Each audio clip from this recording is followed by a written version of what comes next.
By far the cutest and slightly creepiest thing I've ever made. I've been cat sitting this adorable creature for the past month and a half, and I have fallen deep. Where is he? Diego! His owners are coming to pick him up on Thursday, and I need something to remember him by, so I decided to try my hand at my first crochet amigurumi, which is basically 3D crocheting. This is what I'm using. This one is acrylic. I don't know what this one is. Medium, and I'm using a 3.25mm crochet hook. But let's talk. Are you a cat person? And if you are, have you always been one? Because I definitely never was. I didn't grow up around animals. My family was Muslim, which meant having a dog was against the religion, and cats just weren't really a thing around me, apart from the occasional stray that would come beg for food at my door. I also grew up in the desert, which meant that cuddly creatures weren't really readily available. My experiences were limited to, oh look, it's the cuddly creature. This is Diego, and he's a very good boy. He's a very good boy. You can see where the color palette's coming in. But anyways, my experiences were limited to lizards that would make their way into my house, or mice that my dad would take care of, or the meat on my plate. So I just never understood love for animals, including pets. I would even think like, ugh, why are there so many animal videos? Like, they're not even that cute. Is there a way to limit them from my homepage? I would really think like that. It wasn't until I dated someone who had cats where my perspective changed. It took a few weeks, but I went from like, okay, they're cats, to I will end my life for a cat. I want to live, eat, sleep, breathe cat videos. I will dedicate my every waking moment to a cat. Maybe I was infected with toxoplasmosis, but I think the real explanation is these foreign creatures weren't so foreign to me anymore. I learned to interpret their subtle behaviors, their body language, like what it means when their ears are pointed back, or what one twitch of a tail means compared to a different twitch of the tail. I finally understood for the first time how complex their personalities were. I think about that a lot, actually, how distant the things that we don't understand feel. Like if we were given the chance to get to know intimately a fucking aardvark or something and learn their subtle quirks and body language, I'm certain the boundaries between our species would blur. I definitely think that's why it's so easy for us to eat meat. We don't understand the animals the same way we understand cats and dogs. We can describe how the personality of the pig in today's burger differs from the pig in yesterday's burger. Even if we were to go visit a pigsty, they are so foreign to us that all of their complex language would appear to us as like just random movements and byproducts of instinct. But really, it's expression of their unique personalities. We just don't understand them. But if we had the chance to, like if they became familiar to us the same way pets are, because they're just as smart, I'm sure that killing them for pleasure would seem unfathomable. Last Thanksgiving, I watched this documentary on this man who lived among turkeys for a few years. I think on the socially accepted cuteness scale, turkeys rank pretty low, but watching them and beginning to learn the subtleties of their body language, I found myself thinking how easily I would fall in love with a turkey, the same way that I fall in love with Diego right there. It's in front of the camera. I still remember the name of the lovable turkey in the documentary, Sweet Pea. And yeah, when foreignness dissolves, I think the sense of distance does too. In college, I took a bunch of philosophy classes, and I have to credit them for encouraging me to question every belief that I held dear to me. I questioned religion, sexuality, but especially the hierarchy of species. It wasn't explicitly touched upon in class, but it was the rabbit hole that I got sent down the deepest. I started questioning why I believe a human's life held more value than every other sentient animal. No rationale was holding up. I thought at first it's because, well, humans are more intelligent, but that implies that my life is more valuable than that of a child or of a mentally disabled adult, which obviously isn't true. This was also the dramatic era of vegan YouTubers like Freely the Banana, which I watched religiously, partly for the drama, but I can't lie, it was also because hearing her and many other YouTubers talk so passionately about the value of an animal's life, it just made the switch go off. And it wasn't long before I also went vegetarian. And it was because animals were no longer these distant, unintelligible beings. They have complex societal structures, some of them. Some of them even have belief systems. I just didn't speak the same verbal or physical language as they did, so I didn't understand it. It just dawned on me when I was thinking about my adoration for Diego and all the other cats that I've had. Even though I think of myself today as this animal lover, like you either are or you aren't one, I don't think that's how it works, because I definitely was not an animal person for a very long time. It's just that I sought understanding, and I think once you have that understanding, it's hard to undo. Come on, it's coming along so well.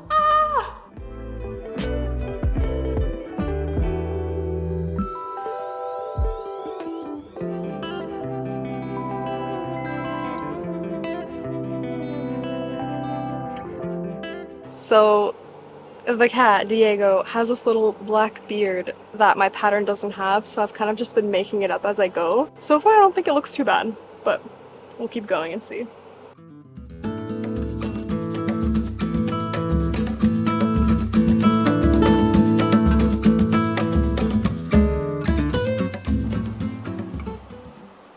Guess who's not here anymore?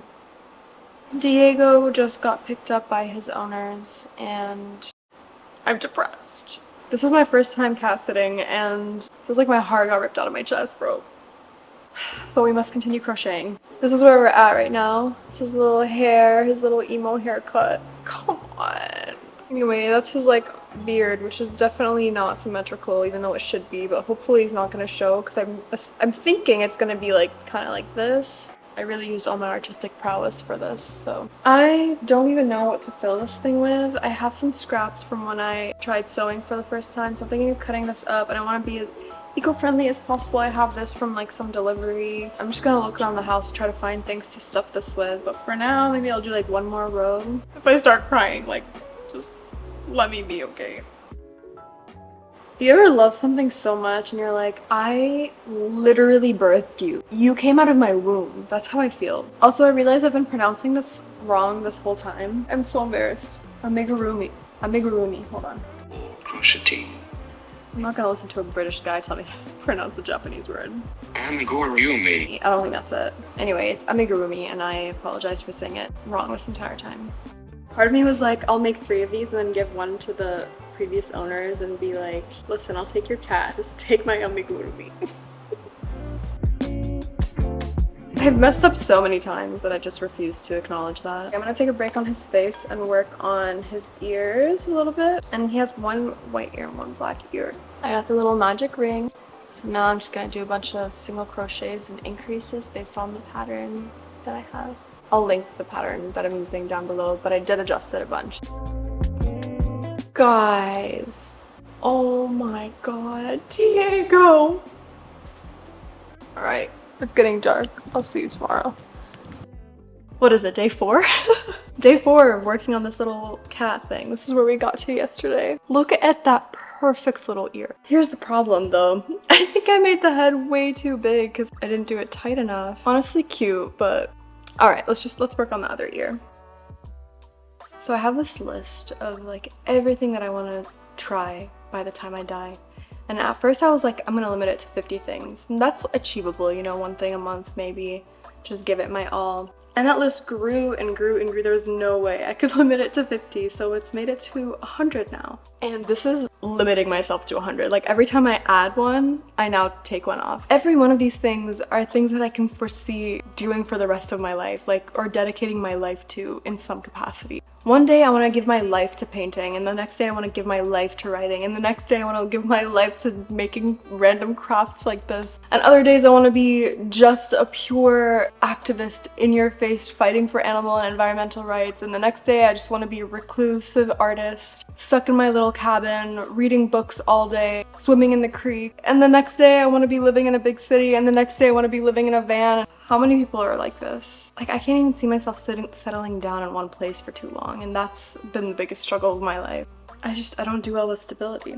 I wish I was the kind of person that was in love with one thing and one thing only, and, you know, I could dedicate my life to that, but I get excited by anything new. Anything new. Like, you can give me a textbook on politics of ancient Greece or some like really dry, I mean that one doesn't sound too dry, but that's what I mean. Like, you could give me the driest topic ever and I'll be like, this is so interesting because it's new to me. It's such a disorienting place to be because I've even done this with my career. Like, I hopped from one career to a completely different one. As soon as I feel comfortable in the skill that I'm working in, I get bored and I want to move on to the next thing and I want to dedicate everything to that, and I'm so passionate about so many things that I end up doing nothing. That's not true. I do a lot of things actually, but I don't dedicate my life to any one thing at any one time. Like, I have my like 6 guitar songs that are pretty difficult to play, but I've mastered them and that's like all I can play now. I will probably get obsessed with another song and dedicate a week or 2 to learning the really difficult finger picking pattern and chords to it, and then that'll be that. Then I'll move on. I won't touch the guitar for another year.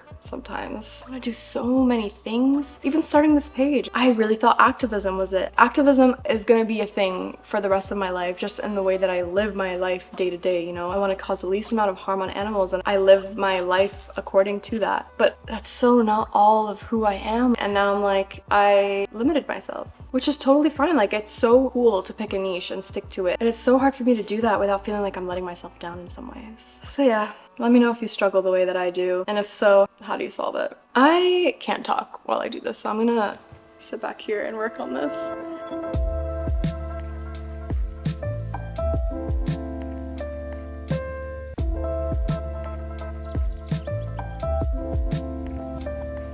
On the last row for the ears. Cute! Do you see the vision?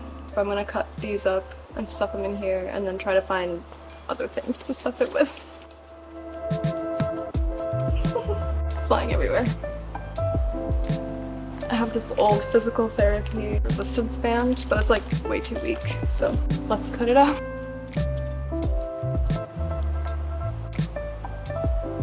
I'll see you when it's full.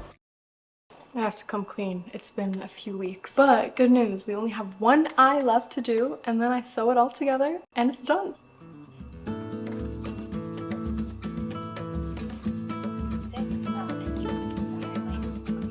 I have this old eye mask that's filled with beads that I never use, and it's dirty and gross, and I would either recycle it or use the beads for the inside of the head. How perfect is that?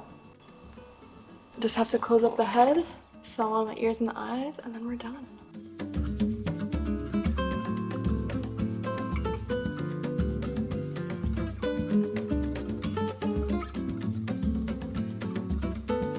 Okay, I must admit, he's a little creepy. I just kind of made up the mouth and the nose, and you can probably tell. He is far from perfect, but I love it. Maybe I'll make these smaller, who knows, but for now, I better only be seeing compliments in the comments. Squishy, satisfying. I'm happy. Thanks for watching. Bye. Kisses.